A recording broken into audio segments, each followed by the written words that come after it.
Hello everybody. A little bit good news today. Applicants have been very patiently waiting for the 491 nominations, especially for the year 23-24, and have been feeling very disappointed and have been unable to decipher as to what exactly is going on. Why is the DHA, or let's say why are the states not giving out nomination invitations despite a sizable quota being allocated to them? So let me put it this way for you. I am of the understanding, which of course is my personal understanding, that the DHA was in the process of internally revamping the entire migration policy, which they also published in their paper. And I kind of feel that, they felt that given the current scenario, given the way the point system, or let's say the advantages the onshore applicants had over offshore applicants, the offshore applicants did not stand a very good chance, or let's say there was too much competitiveness, which is why we saw that in the year 23-24, we saw some of the nominations going to onshore applicants, and the offshore applicants have been just waiting for something, at least something, to fall into their lap. Now with this news that the DHA is now wanting to triple the regional migration permanent places, is a huge relief for those who have been waiting for the 491 nominations. So what does this news basically mean? So first of all, I'd like you to visit the DHA website where they have published a discussion paper. And of course, they're seeking recommendations from the stakeholders and anybody interested. So what is the gist of the discussion paper? So primarily, what they're trying to say is, if I put it just in a layman's language, they're saying that currently, given the current scenario, the job advertisements that are put up in regional areas are 3 times more than the jobs advertised in metropolitan area. So it's a very clear indication of the fact that the states, the regional areas, are currently grappling with the situation where they have the jobs available, but they do not have the people with the right skill set to fit in.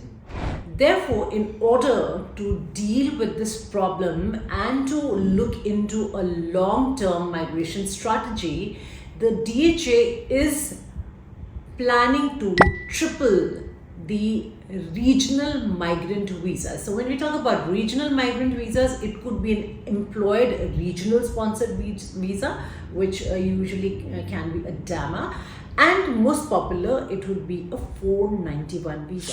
So let's look at it this way. Currently for this year, we have a quota of around 33,000 something visas for 491. So if they are looking at tripling this, if you multiply it with 3, it's something close to almost 100,000. So what that basically means is that the Immigration Department of Australia is sending out a very clear and a very tight message that we want offshore migrants and other migrants to come and settle in our regional areas.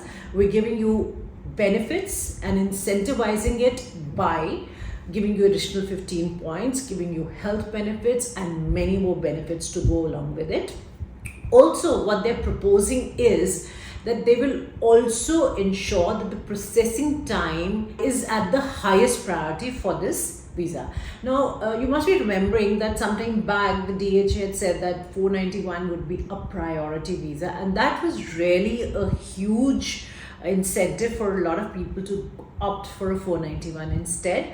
But somehow it kind of started taking just about as long as 189 or 190, and at this point of time, probably 491's estimated processing time is longer than any other visa. So the DHA is looking at sharply cutting the processing time and ensuring that those who apply for regional migration such as the 491, their applications are processed on top priority. Now, just to once again tell you, why do I feel the need to say this again and again? Because I do have people, this question is thrown into my face over and over.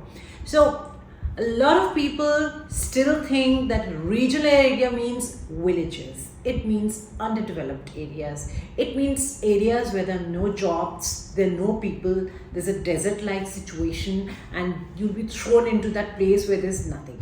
Please reset your perception of a regional area. You must understand that a regional area's definition basically is an area where Australia feels that there are jobs, there are vacancies, but they do not have enough people to support. They don't have enough workforce to meet the demands. It's not because that's in some way an underdeveloped area. Some of the areas that do comprise of the regional area are Perth, Adelaide, Gold Coast, Canberra, Newcastle, Wollongong, Geelong, etc. If you're somebody who's got your skills assessment, you could be expecting a nomination invitation anytime. If you're somebody who's not started the skills assessment process yet, thinking as to what would be the upcoming changes, you know what to expect. You can expect a huge growth in the number of invitations for the 491 visas. So I'd like to end the video here. If you have any questions, please write into us at CaanWings@gmail.com, or feel free to call us on our helpline, that is 78498, and we'll be happy to look at your profile and answer any questions for you. Until next time, bye-bye and take care.